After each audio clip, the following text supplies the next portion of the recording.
Great. Good morning, everyone. It is Friday, February 16th. No, 10th. Not the 16th. Sorry. It's a whole week away. It is February 10th. Welcome to the House Healthcare Committee. And this morning we're taking up our 3 compact bills, and we will hopefully, if everything works out, be voting on those 3 bills. So we are going to start with H62, which is the counseling compact. And Amber, do you want to come up and join us? No, Katie is going to join us. Hi, Katie, Legislative Counsel. Good to see you. So good to see you too. Thank you for being here. So I believe in our committee website would be the House amendment under Katie Micklun's name. And Katie, I don't know if you're going to bring it up on the screen. I will. Yeah. Okay. Let me do a share screen if you're ready. There it is. Okay. So, Katie Micklun, Office of Legislative Counsel.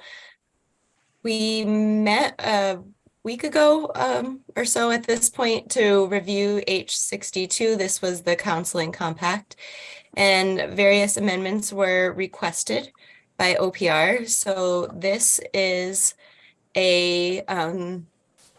this is an amendment. It has instances of amendment. It's not a strike all amendment because you're not changing the substance of what is in the compact language.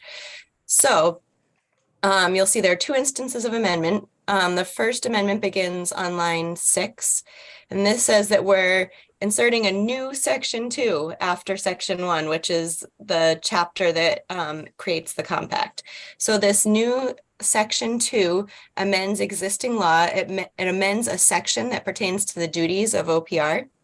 Right now, OPR currently has authority to inquire into the criminal background histories of applicants for licensure or for license renewal of any office issued credential, including a license, certification, registration, or specialty designation for the following professions. So in current law is licensed nursing assistants, licensed practical nurses, registered nurses, and APRNs. Also private investigators, security guards, and other licensed persons under Chapter 59 of Title 26. Also under current law, real estate appraisers and other persons or business entities licensed under Title 26, osteopathic physicians. And here is where we get to the proposed addition. So this would allow OPR to do that background check for a licensed clinical mental health counselor, a licensed marriage and family therapist, and individuals registered on the roster of psychotherapists who are non-licensed and non-certified. So that is the addition. Those 3 professions would be subject to a potential background check by OPR. They would have the authority to do that. And then we have this language on line 7 that's just technical. It says, and renumbering the remaining section to be numerically correct. That means right now, and the bill is introduced, section 2 would be which is the effective date section, would be renumbered to be number 3 because we're inserting that new section in between them. And then we're saying, but actually we're striking out this new section 3 and we're going to start fresh with a new section 3. So the original and the underlying bill just has 1 effective date. So now we're calling this effective dates because we have multiple effective dates. The effective date section itself and the proposed new language about the background checks would take effect on July 1 of 2023. And then the compact wouldn't take effect until July 1, 2024. So those are the 2 proposed amendments for the compact. Great. And we have Lauren with us from OPR, so she'll provide her testimony. But is there any questions on the actual language that is being suggested, not the policy? Great. Thank you, Katie. So if you can take that down so we can see Lauren. Thank you. Welcome back. Thank you so much. Good morning. For the record, Lauren Hibbert, Deputy Secretary of State. I just want to say thank you to Katie for her amendment, and the office supports this amendment. This will help us implement the compact with the background checks, and it also will give us enough time to fully be ready to start the compact a year and a couple of months from now. Great, thank you, Lauren. So I have a couple questions just to confirm. So pushing the effective date to joining the compact on July 1st, 2024, or that we're pushing that out. If we do pass this legislation, the state of Vermont would still have a seat at the table with the commission when doing the rules for the compact. Is that correct? That is my understanding, yes. Great.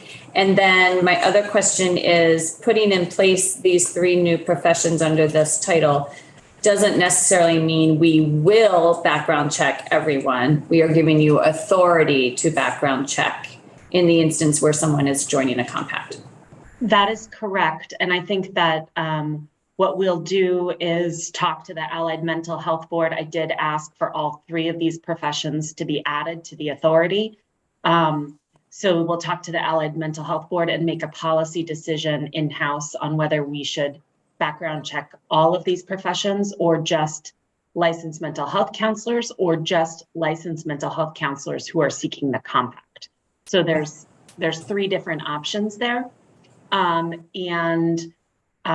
The other practical reason why it makes sense to criminally background check, particularly the people who get onto the roster, is that licensed mental health counselors who are in training all are on the roster while they're receiving their supervised practice. So it would be a way to remove that barrier and speed up getting onto the compact for someone who's in training to become a licensed mental health counselor. Great, thank you. Any questions? Are we ready to vote? I'm not ready to vote. I have a question not concerning the amendment. It's kind of an overarching question. We passed, last year, the year before, the nursing compact? Yes. What do we know about how that's helped us in getting nurses, in the cost of nursing that we've gotten? I'd like to know some background of that before we just jump into 3 more compacts. I would hate to see us get into a compact and pay, $200 an hour for a counselor.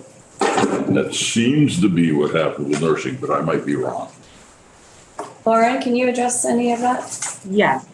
So I have talked about it a little bit in this committee previously, and I just want to caution that I'm probably not the expert on the nursing staffing. I would recommend that you hear from the Healthcare Coalition that we were working on the COVID flexibilities 2 days ago. They may be better for you in terms of how the compact has really helped on the ground. I don't see but with that caveat, I don't see the compact as having raised or impacted nursing expenses. What has impacted nursing expenses is that we don't have enough nurses in this state. And so we have to bring nurses, travelers into our state to cover our nursing needs. The compact makes that easier, but I don't think the compact changes the payment of travelers or really changes the landscape. I mean, we need more to grow and train and encourage more people to go into nursing. I say this all the time, as many places as I can, please go into nursing. I wish I had become a nurse. Now that I've been advocating for nurses. I think it's a truly creative and a career where you can grow and grow and grow. It's a phenomenal career. So we just don't have enough in our state, and we can't train enough in our state because our programs aren't big enough. And even if we could train enough, we don't have enough students going in. So I don't think the compact is the cause of the nursing shortage and the use of travelers. That being said, we do have a full report that will be due next January on the compact, and we're going to be doing some analysis over the summer, working with healthcare providers and the Hospitals Association to get a better sense of it. Great, thank you, Lauren. Thank you. Any questions? We would love to have you in our profession, Lauren. There's still time. All right, so I think we will move forward with the vote based on what we've heard so far and all the advocacy we've received, all the positive emails we received from people practicing in the profession. And you all can vote accordingly. So we need a motion, right? We do. Someone like to make a motion? I move, what's the right motion? I move that we adopt Approved bill Approved H62. as presented, as written, as written. Thank you. with the amendment. With the amendment. Do you have a I second? second that. Okay. Burbico, Yes. Gina, Yes. Portis, yes. DeMar, Yes. Barnice Rubio, Yes. Goldman, Yes. Peterson, Yes. Black, Yes. McFawn, Yes. Houghton. Yes. If I can count this morning. 1, 2, 3, 4, 5, 6, 7, 8, 9. We now have 10 members, so it passes on a vote of 10-0-0. Great. Thank you, everyone. So we're going to hold talking about reporter. We have to assign a reporter. Let's get through the next two. Can we do that, Mario? Are you okay? Yeah, Okay. I have some other questions anyway, so. About the process. Yeah. Okay. Okay, so thank you, Katie. I think that's all we need. She may already be gone. So next we're moving to H77 and we'll bring up Ameren. I think this is going to be pretty similar testimony throughout. Good morning, Ameren. Good morning. So H77, if we all remember, is the physical therapist compact. And the draft is also on our webpage. Can you easily bring it up, Ameren? Or? Yes. For the record, Ameren Atwood-Jaley, Legislative Counsel.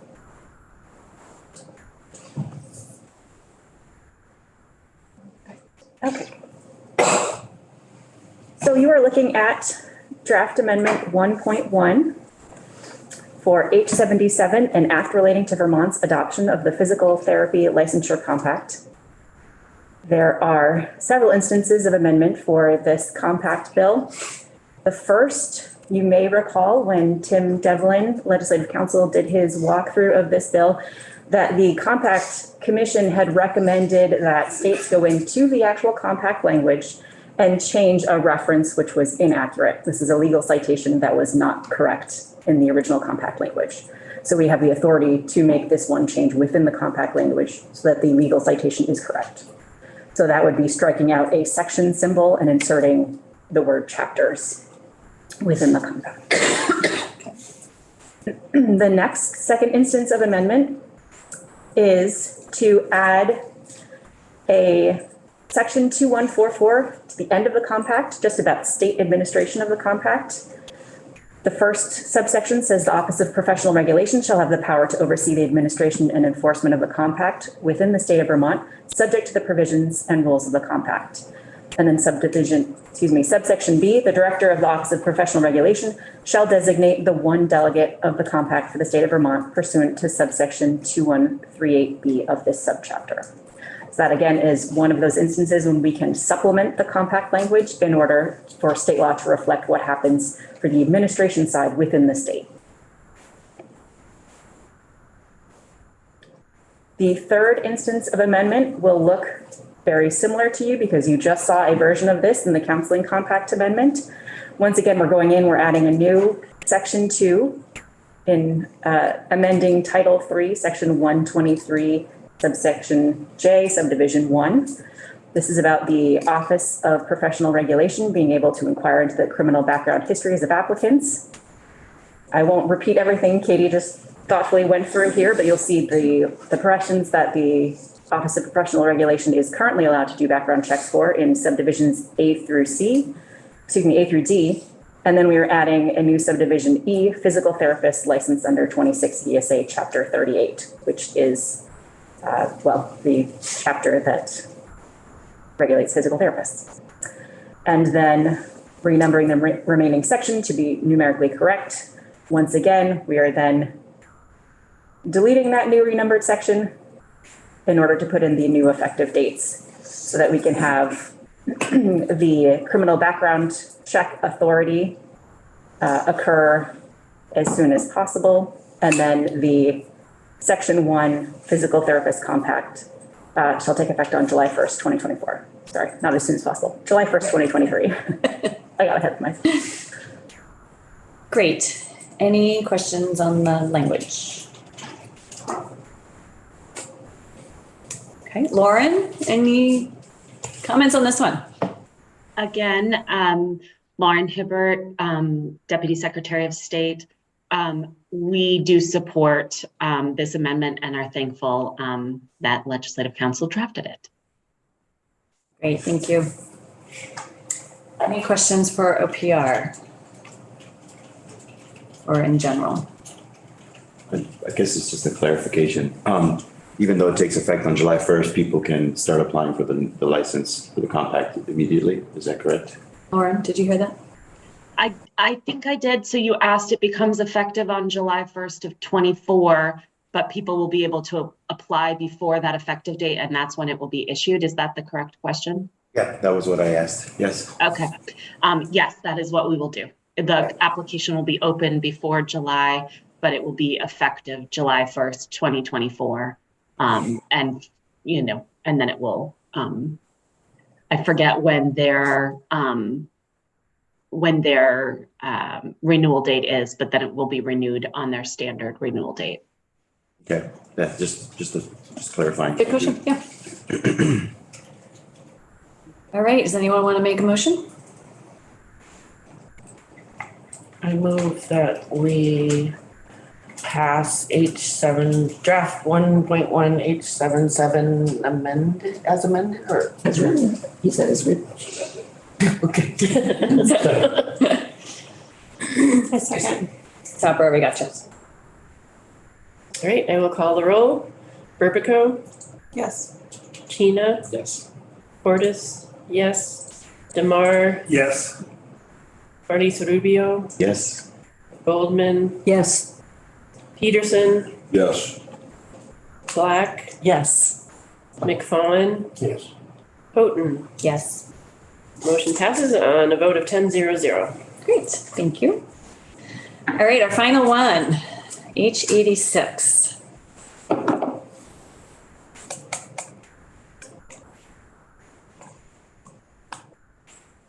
I should, excuse me. When I sent in the amendment language to Claire originally for posting, I realized I had left in some highlighting. That was for the editors. So she has reposted it, a clean version. Okay. So you still see highlighting. You can ignore it. And if you go back and refresh, you'll see the clean version. Okay, great, thank you. So let me share.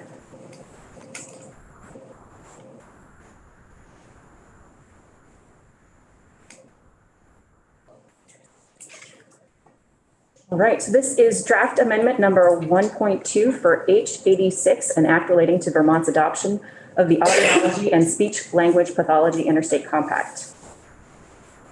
First amendment, you will see we're adding a new section 4 to the bill. Once again, this is the language authorizing the Office of Professional Regulation to inquire into the background histories of applicants for licensure for, you'll see the list once again of professions currently in statute, and then a new subdivision E, audiologist licensed under 26 VSA Chapter 67, and speech language pathologists licensed under, and they're still highlighting in there, I apologize. That's okay. That will get taken out. Speech language pathologist licensed under 26 VSA Chapter 87. Excuse me. This second instance of amendment would would amend Title 26 VSA 3290. This is within the chapter regarding licensure of audiologists. I don't know if you would like to hear from the Deputy Secretary of State as to the reasoning, but you may recall there was discussion about the compact requiring audiologists having a doctoral degree rather than just a master's, whereas currently our statute says master's. So at the request of OPR, we have added this amended language that says, to be eligible for licensure as an audiologist, an applicant shall have either subdivision A, which is current language in statute, a master's degree or equivalent in audiology or speech language pathology from an educational institution approved by the director with coursework completed in areas specified by rule, or, and then the new language, subdivision B, a doctoral degree in audiology or an equivalent doctoral degree, regardless of name, from a program that is accredited by an accrediting agency recognized by the Council for Higher Education Accreditation or its successor, or by the United States Department of Education and operated by a college or university accredited by a regional or national accrediting organization. And then lastly, in the third instance of amendment, once again, we are fixing the effective dates, which will now be in a new section 6. So the criminal background histories and the amendment to the licensure language for audiologists is taking effect on July 1st. And then the compact language itself in sections 1 through 3 will take effect on July 1st, 2024. Great. Thank you, Amren. Lauren? Thank you. Again, Lauren Hibbert, Deputy Director, and both Deputy Secretary of State and Director of OPR. Again, we support this amendment and we appreciate the clarity on the doctoral path being put into our statute. It's important for OPR that we're not removing the master's path for audiologists, but the doctoral path we believe will help with clarity when we're in discussion with the Compact Commission. So thank you very much. Great. Any questions? Leslie? So in each of these three, we add an F, which is the new, yeah. So I was just wondering how it got interwoven eventually. Yes, so we proceed with each bill as if that bill needs to stand alone. So if, for instance, one of these passes but the other two don't, we need each one to have that background check language in there. We don't assume that all three will pass those, so we put in each as if it's that same new subdivision, and then Legislative Council has the authority through our statutory review process to make those changes that we work through with Lexis when we're building the language for our green law books and for our online legislative, our law website. And so we will go in and they will say, oh, all of these were put in the same spot. They will renumber them. So you will have sort of an F through, I forget how many we've added now at this point, maybe 6, if all 3 were to pass. And then there will be a history note at the bottom or a revision note that explains these were renumbered due to all 3 acts trying to add it in the same spot. Thank you. I was going to ask the same question, Leslie, but I knew you would, so I made it. I thought the same thing. Thank you, Amren. Any other questions? Would anyone like to make a motion? I move that we pass H86 and the amendment as written. Second? Second. I will call the roll. Rebecca. Yes. Sheena. Yes. Cordes, yes. DeMar. Yes. Arliz Rubio. Yes. Boldman. Yes. Peterson. Yes. Black. Yes. McFawn. Yes. Houghton. Yes. Motion passes 10-0. Great. Thank you, Amren. Thank you, Lauren, very much for all your time on this. And I hope you both have a wonderful weekend. My So pleasure. Thank you. thanks. Yeah. Nolan's note is on the JAFA website. Great. You just search compact. Great, thank you. So we need reporters of these bills, and we haven't really discussed that yet, but everyone's been on the floor, so I think we know how it works. You would get up and give our, reasons why we think it's important, and then move forward with describing the language. In this case, the bills are so lengthy it would be really using the summary that has already been written by legislative council to help with that process. So it would make it a little bit easier. These bills will go to Ways and Means, and depending on what happens there, they could even go to appropriations. So no timeline yet on when we would be having these 3 bills on the floor of the House. So we can put my name on all 3 of them now, just to hold it and then discuss further. But if someone is ready to say, yep, I would love to do one or all 3, we can assign it now. I'm interested in the interstate counseling compact. Okay, great. So Daisy will be the reporter on that one.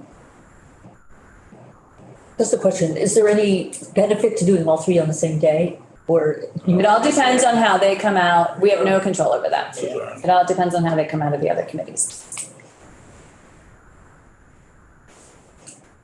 All right, I can volunteer to do the speech and audio, just speak. Okay. Great. Which one's left? Physical therapy. I'm not opposed to doing it.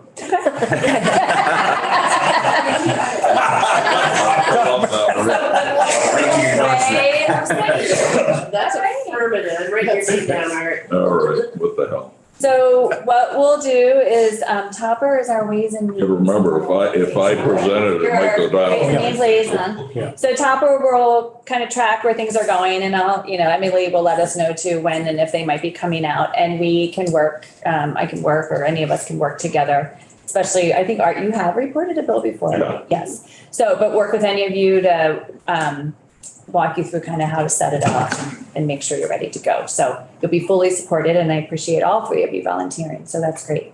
And I'll help you with Claire's help Thank you. with how you report the bill that you're going to be reporting to the clerk's office. And we do need to do that today because we need to get it to Ways and Means. So hopefully before we start testimony at 11, you all, or over I'll be lunch. doing it on the House floor. Okay, perfect. So watch for emails from me. I apologize on the House floor, but this is time sensitive. So. Yes. And the reason is, so it has to be introduced by about 3:00 today in order for all the work to be done to get it on the calendar for Tuesday to be referred to the Ways and Means Committee.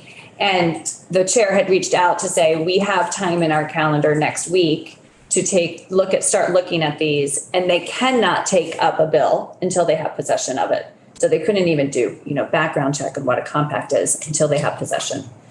After that, their calendar is going to get very full with other topics. So was part of the part of our process to do it today. So is this something we need to do? So we need to do something today Mari, you'll let us know. Yeah. Yeah, okay. Yeah. That's good. Yep. I'll try to make it super easy. I forget. you're very good at that, Mari. Oh, I'm glad to hear it. Thank you. I just have one question, is the fee that these professionals are gonna have to pay to get this new license, that's gonna be determined by Ways and Means? Yes. And so they will also report their piece. Report on it. Yes. So you would stand up first as to why we wrote it out, and then Ways and Means would give testimony, and then there'd be a final, or potentially appropriations, and then there'd be a full vote. So you just have to worry about what's reporting on what's in our. Policy, yeah, okay. Yeah, exactly. And I don't know when you said fully supported, I think I know what that means.